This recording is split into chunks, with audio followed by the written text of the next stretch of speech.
my dear students, how are you today? Did you take interest in your first chapter, power sharing? And after reading this chapter, I believe that you will have learned sharing.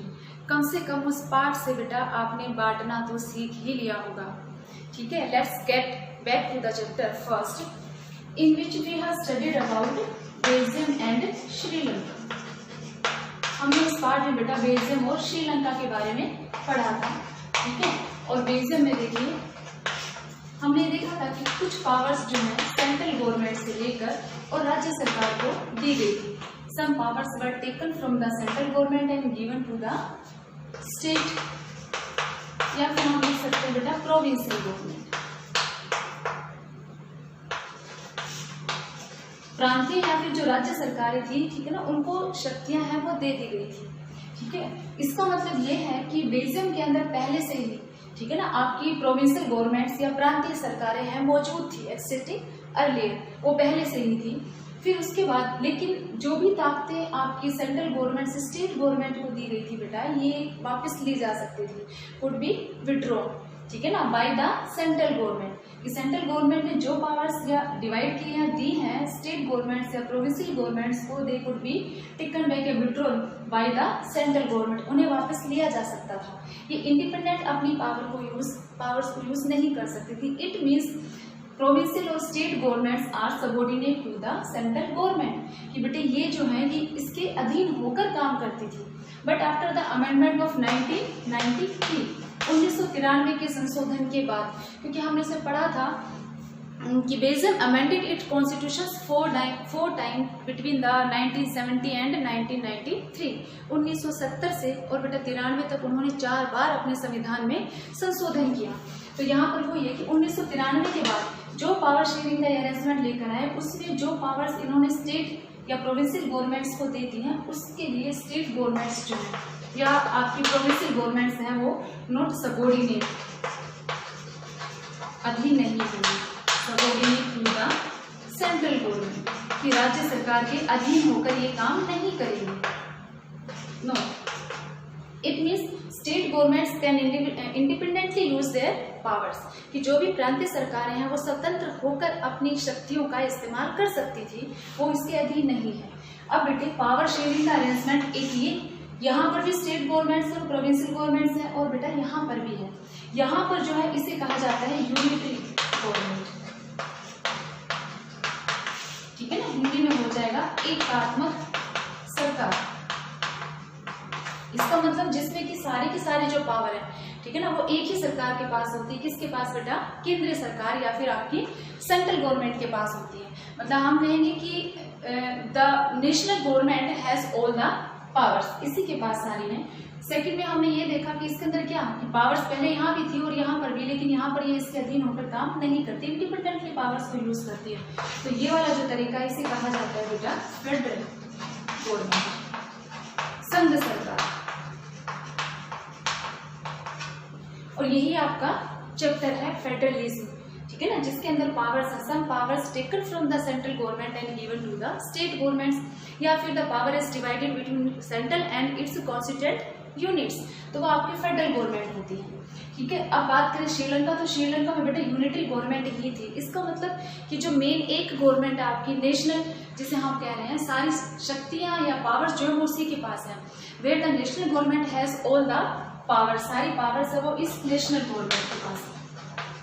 Even जो Tamil community या Tamil leaders हैं, ठीक है ना, वो चाहते थे, Tamil leaders want, ठीक है ना, Sri Lanka to become a federal form of government from the unity, कि एकात्मक से और उसे संघात्मक बना दिया जाए. बार बार एम्फेसिस कर रहे थे, इसके लिए दबाव भी डाल रहे थे उनकी नेशनल गवर्नमेंट पर.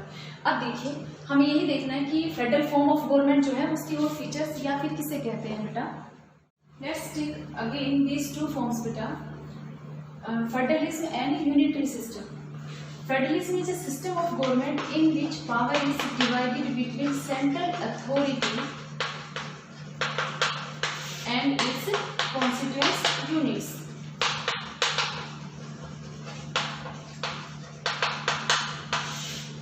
देखिए बेटा, हमने इसमें बात की कि जो सत्ता है उसको बांटा जाता है केंद्रीय प्राधिकरण इकाई या आपकी सेंट्रल गवर्नमेंट. ठीक है ना, उसमें और उसके अनुषंगिक इकाइयों के बीच में बांटा जाता है। जैसे हमने किया था कि सेंट्रल गवर्नमेंट से पावर हमने किसको दे दी, राज्य सरकारों को या प्रांतीय सरकारों को, ठीक है। इसका मतलब ये हुआ बेटा कि जब केंद्र सरकार से शक्तियां उसके और जो अनुषंगिक इकाइयां उनमें बांट दी गई हैं, तो मतलब usually A federation has 2 levels of government.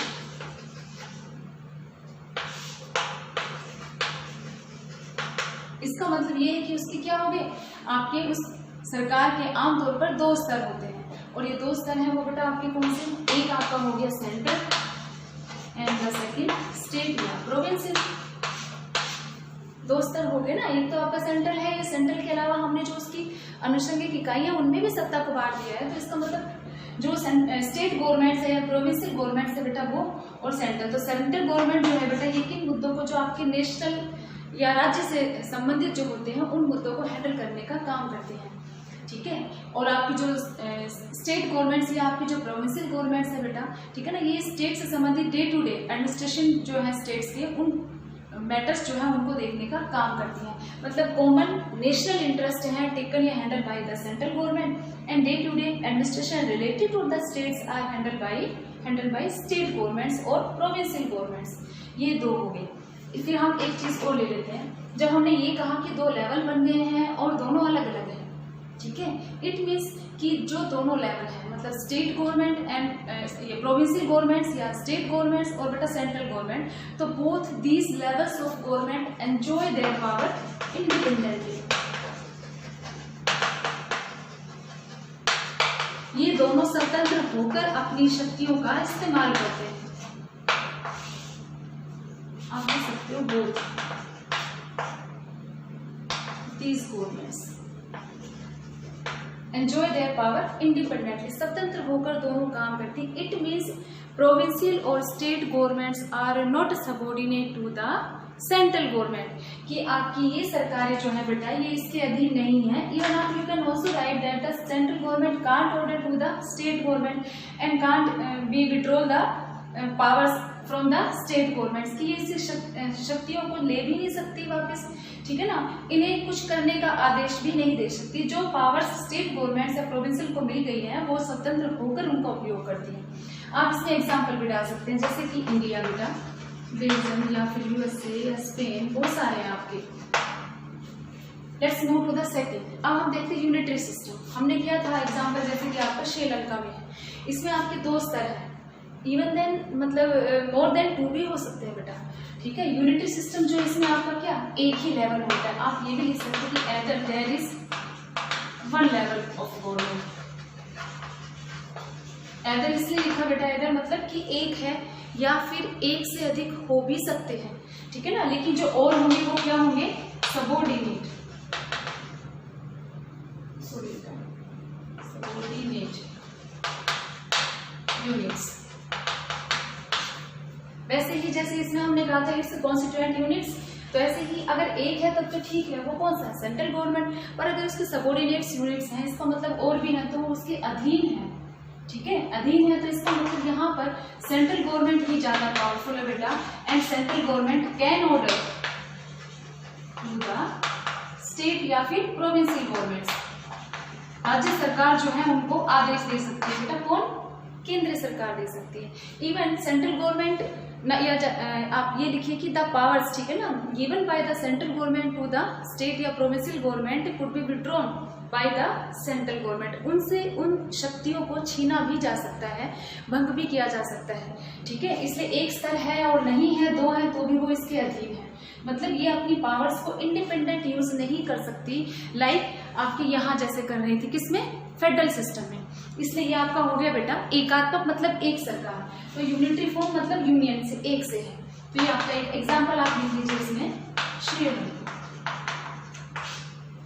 ये दोनों आपके बेटा अलग अलग हो गए। अगर आपसे कहा जाता है differentiate between the 2 means federal system of government and another unitary, तो आपको इन दोनों के एग्जाम्पल के साथ में बता देना है।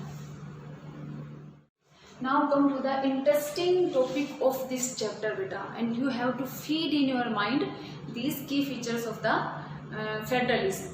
जैसे बचपन में आपको सिखा दिया जाता था कोई भी चीज़, जैसे टेबल, ठीक है ना, और वो बचपन से रटवाई जाती थी। मतलब आप जब तक बुजुर्ग हो जाओगे बेटा तब तक आप टेबल है वो नहीं भूलोगे, और स्टार्टिंग वाली तो बिल्कुल नहीं, कि नींद में भी उठाकर आपसे कहा जाए 2 4 जा, आप कहेंगे 8। तो ऐसे ही आपका जो फर्स्ट चैप्टर था पावर शेयरिंग का, तो बेल्जियम और श्रीलंका लास्ट सिविक्स के 8th चैप्टर तक नहीं भूलने दिया जाएगा। आपको बार बार बेटा वो याद दिलाया जाएगा कि पावर शेयरिंग अरेंजमेंट बेल्जियम का and the second power sharing arrangement Sri Lanka का। तो ऐसे ही आपको एक की फीचर्स है वो भी माइंड में सेट करनी है। देखिए आसान है बेटा, अभी अभी हमने किया था दोनों का, एक तरफ फेडरलिज्म और एक तरफ यूनिटरी का। तो जो फेडरलिज्म का आपने पढ़ा था कि 2 level of government and more than 2 level, 2 से ज़्यादा भी हो सकते हैं, पावर को शेयर किया जाता है कॉन्स्टिट्यूएंट यूनिट्स के बीच में, इंडिपेंडेंट यूज करती है, सेंट्रल गवर्नमेंट है वो आदेश नहीं दे सकती है, पावर्स को वापस ले नहीं सकती है। तो उन्हीं फीचर्स को हम यहाँ थोड़ा तरीके से करेंगे। देखिए फर्स्ट हम लिखते हैं कि इन फेडरलिज्म मतलब संघ सरकार के अंदर या जो संघवाद है, ठीक है, उसके अंदर बेटा आपकी गवर्नमेंट लेवल्स जो है वो कितने हैं 2, ठीक है 2, या फिर हम ये भी लिख सकते हैं एंड मोर देन 2, मतलब देयर आर 2 और more than 2 levels of government. Levels की जगह आप बेटा टायर्स भी लिख सकते हैं, स्तर के लिए होता है कि सरकार के 2 या फिर 2 से अधिक स्तर होते हैं। और 2 स्तर हमने किए थे बेटा, कौन कौन से, यहाँ हमने सेंट्रल, स्टेट, और हमने यहाँ लिखा 2 से अधिक। अगर हम एक और लेंगे तो आपका लोकल हो जाएगा, स्थानीय सरकार, ठीक है ना, 2 या 2 से अधिक स्तर या फिर टायर्स, ठीक है ना, होते हैं। फिर नेक्स्ट लेते हैं सर कि हम जो 2 लेवल की बात कर रहे हैं उन्हीं दोनों लेवल पर बेटा या दोनों स्तर पर आपके सिटीजन सेम है। हम कहेंगे different tyres of government govern the same citizens, ठीक है, मतलब आपके जो भी है सेंट्रल एंड स्टेट जो भी है वो दोनों स्तर जो है वो उन्हीं नागरिकों के ऊपर शासन करते हैं। जैसे सेंट्रल गवर्नमेंट है वो, अगर हम अलग अलग राज्य 28 स्टेट्स लगाते हैं तो उन 28 राज्यों पर भी केंद्र सरकार तो उन सभी 28 के ऊपर है, तो उन 28 के अंदर भी वही नागरिक हुए। अगर इंडिपेंडेंट अलग स्टेट है तो भी बेटा, और सेंट्रल गवर्नमेंट के अंदर भी उन 28 राज्यों के ही नागरिक हुए, इसलिए वो उन्हीं नागरिकों के ऊपर शासन करती है, चाहे वो सेंट्रल गवर्नमेंट हो बेटा और चाहे आपकी वो स्टेट गवर्नमेंट हो। परंतु हर एक जो स्तर है मतलब ईच टायर ऑफ गवर्नमेंट, ठीक है ना, हैज इट्स ओन jurisdiction। नागरिक है वो सेम है, समान, मतलब वही नागरिक उसके लिए वही उसके लिए, परंतु फिर भी इन दोनों या तीनों स्तर के जो सरकार है उनका न्यायिक क्षेत्र या अधिकार क्षेत्र जो है वो अलग अलग है, ठीक है, कि इस इतना एरिया है पर्टिकुलर स्टेट का है तो उसके जो मैटर है, ठीक है ना, लेजिस्लेशन के या टैक्सेशन के या फिर एडमिनिस्ट्रेशन के, उन मैटर्स को हैंडल करने का काम है वो उन सरकारों का अलग अलग होगा, ठीक है ना, इसलिए उनका आधिकारिक क्षेत्र जो है या न्यायिक क्षेत्र जो है बेटा वो अलग अलग होगा। जैसे हम ये माने कि इस मैटर से रिलेटेड टैक्स लेने का अधिकार जो है वो किसका है, आपका राज्य सरकार का। फिर हम कहेंगे कि इस मैटर से रिलेटेड टैक्स लेने का अधिकार है वो किसका, केंद्र सरकार का। अगर हम रेलवे की बात करें तो रेलवे किसी भी राज्य में जा रही हो वो हैंडल कौन करता है, नेशनल गवर्नमेंट, ठीक है ना, सेंट्रल गवर्नमेंट हैंडल करती है। पुलिस की बात करें तो बेटा पुलिस किस में आ जाती है, आपकी स्टेट गवर्नमेंट में। इसीलिए इनसे संबंधित मुद्दे जो है उनसे टैक्स या उनका कानून लेजिस्लेशन का, ठीक है ना, वो या आपका एडमिनिस्ट्रेशन का, उनको हैंडल करने का उनका जो आधिकारिक या न्यायिक क्षेत्र है वो अलग होगा, इट्स ऑन जुरिस्डिक्शन। और वो जो मैं बता रही हूँ कौन सा बेटा, लेजिस्लेशन का, ठीक है, उनसे संबंधित कानून बनाना वो, ठीक है, या एडमिनिस्ट्रेशन का आधिकारिक क्षेत्र, ठीक है। और तीसरा जो मैंने आपको इसमें बताया टैक्सेशन का, कर लेने का अधिकार, ये तीनों जो हैं ये इन अलग अलग स्तर के सरकारों के अलग अलग होंगे, नागरिक वही रहेंगे। फिर थर्ड देखिए, हमने जिन भी जुरिस्डिक्शन की या आधिकारिक या न्यायिक क्षेत्रों की बात की है बेटा, यहाँ पर हमने कहा ना कि has its own jurisdiction in specific matters, और ये मैटर्स जो है ये सारा जो है ये आपका जो मतलब रेस्पेक्टिव जो लेवल्स हैं उनमें सारा आपका गवर्नमेंट के इन सभी चीज़ों को स्पेसिफाइड किया है, मतलब all the matters related to, ठीक है ना, these matters are specified in the constitution.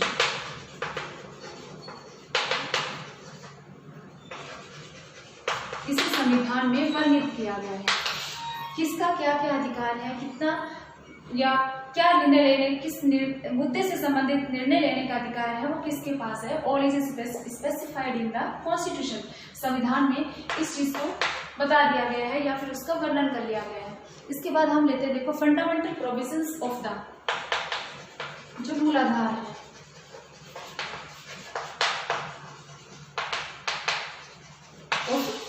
Both levels, दोनों स्तर के जो आपके फंडामेंटल प्रोविजंस है बेटा कॉन्स्टिट्यूशन के अंदर जो लिखे गए हैं, can't be unilaterally changed. Unilaterally change मतलब कोई भी एक स्तर उसे बदल नहीं सकता है। Changed by one level of government. कि संविधान के अंदर जो भी हमने वर्णित किया, स्पेसिफाई किया गया है बेटा कॉन्स्टिट्यूशन में, तो जो भी आपके मौलिक आधार या फिर फंडामेंटल प्रोविजंस जो हैं उनको कोई भी एक स्तर है वो बदल नहीं सकता। कि स्टेट या सेंट्रल एक चाहे, दोनों की सहमति से ही वो चीज़ है वो बदली जाएगी। मतलब can't be unilaterally changed by one level of government, such changes require the consent of both the levels of government. दोनों की सहमति से ही उसको बदला जाएगा। ठीक है, नेक्स्ट the next 5 point बेटा, courts have the power to interpret। जो अदालतें हैं, ठीक है ना, उनको ये अधिकार है या फिर ये शक्तियां उनके पास है कि वो इंटरप्रेट, व्याख्या करें किसकी, कॉन्स्टिट्यूशन की, कि कॉन्स्टिट्यूशन में क्या क्या वर्णित है, क्या लिखा है। ठीक है ना, हमें कैसे कॉन्स्टिट्यूशन के अकॉर्डिंग एग्जीक्यूटिव उसकी पालना करे या देश को चलाना है। तो everything is written in the constitution and constitution is interpreted by the courts. अदालतें हैं वो उसकी व्याख्या करेंगी, हमें खोलकर बताएंगी। पहला, फिर powers of different levels of government, और दूसरा वो इंटरप्रेट करती है उन शक्तियों का जो अलग अलग स्तर की सरकारों को दी गई है, कि किस स्तर की सरकार जो है उसके पास कौन कौन सी शक्तियां हैं जिनका वो उपयोग कर सकती है। ठीक, फिर उसके बाद देखिए, highest court acts as an umpire. ठीक है, यहाँ पर क्या है बेटा कि अगर इनमें किसी शक्ति को लेकर डिस्प्यूट हो जाता है, अलग अलग लेवल्स हैं उनके बीच में मतभेद हो जाता है अधिकार क्षेत्र, जुरिडिक्शन एरिया को लेकर या उनकी पावर्स को लेकर, तो उनके इस मतभेद को या इस अलगाव जो है उसको सुलझाने का काम जो है वो कौन करता है, आपका हाईएस्ट कोर्ट। ठीक है, जो सुप्रीम कोर्ट है वो काम करता है एम्पायर का, मतलब उसे सुलझाने का काम करता है। ठीक है, नेक्स्ट है sources of revenue are clearly specified to ensure its financial autonomy. Sources of revenue मतलब लगान या कर लेने का जो स्तोत्र है, ठीक है ना, किसका, of each tyre of government, her level का या हर सरकार का। ठीक है ना, वो आपका स्पेसिफाइड किया गया होता है, मतलब संविधान में स्पष्ट रूप से वर्णित होता है, जो कि उनको आर्थिक रूप से मजबूत बनाता है कि राज्य का अधिकार है वो इस संबंधित इन चीज़ों से या इन मुद्दों से संबंधित है और वो इस अधिकार क्षेत्र में इन चीज़ों से कर ले सकती है, इनसे संबंधित करों को इकट्ठा कर सकती है। अब उसमें से कितना उसे सेंट्रल गवर्नमेंट को देना है, तो ये सारा भी क्या आपका स्पेसिफाइड होता है। ठीक है, इसलिए फेडरल गवर्नमेंट जो है, the federal system has dual objective. Dual का मतलब हो गया बेटा दोहरे, कि एक साथ, और आपकी संघ सरकार जो है उसके दोहरे उद्देश्य हैं। ठीक है, पहला तो हो जाएगा बेटा to safeguard and promote the unity of the country. देश जो है उसकी सुरक्षा करना, ठीक है, और promote the unity of the country, उसकी एकता जो है उसको भी बढ़ावा देना, ये पहला उद्देश्य होगा, फर्स्ट ऑब्जेक्टिव। और डुअल कहा तो हमारा एक सेकंड भी है, सेफ गार्ड करने के साथ साथ में या उस एकता को बढ़ाने के साथ साथ में हमें अकोमोडेट भी करना है। ठीक है ना, अकोमोडेट रीजनल डाइवर्सिटीज।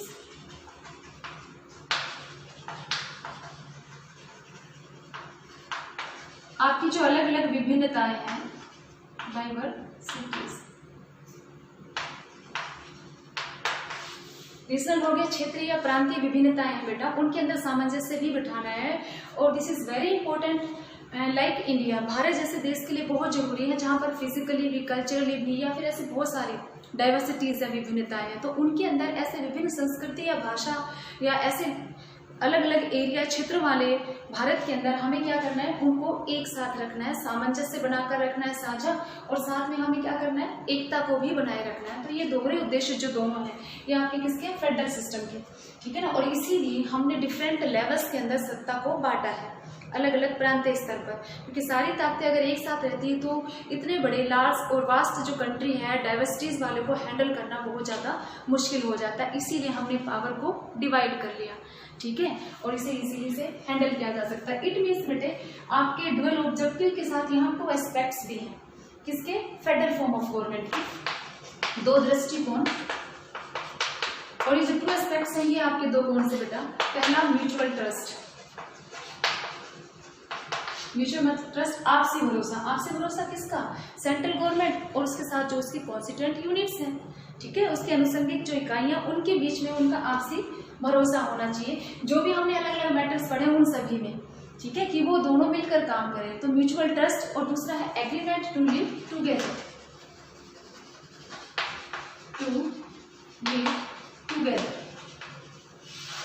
एक साथ रहना, ठीक है ना, उस भरोसे के साथ वो एक साथ रह के, या सहमति हो साथ रहने के लिए, साथ मिलकर काम करने के लिए। तो जैसे मैं आपको बता रही थी कि रेलवे का जो मैटर हो गया वो आपका सेंट्रल गवर्नमेंट से रिलेटेड हो गया, पर वो रेल जो है वो आपके राज्यों के बीच में या राज्यों के क्षेत्रों में से भी तो जाएगी ना, ठीक है। ऐसे ही पुलिस का काम है वो उसके लिए, लेकिन अगर डिफेंस पर्पज नेशनल कंट्री के लिए आ जाता है, मिलिट्री की बात आ जाती है, तो बेटा मिलिट्री जो है वो आपकी किस में आ गई, सेंट्रल गवर्नमेंट में। पुलिस की बात करें तो वो एक राज्य से संबंधित होगी। तो यहाँ पर उनका म्यूचुअल ट्रस्ट होना चाहिए, एक दूसरे पर भरोसा भी हो और एक दूसरे के साथ काम करने की सहमति और भावना भी हो, तो ही आपकी तो ये अलग अलग स्तर की सरकारें केंद्र सरकार के साथ मिलकर कार्य कर सकती है। तो ये आपकी होगी बेटा 7 की फीचर्स ऑफ फेडरलिज्म, और ये 7 आपको याद अच्छी तरह से करनी है, क्योंकि आगे बार बार जब भी फेडरलिज्म का नाम आएगा तो you have to remember all this, okay.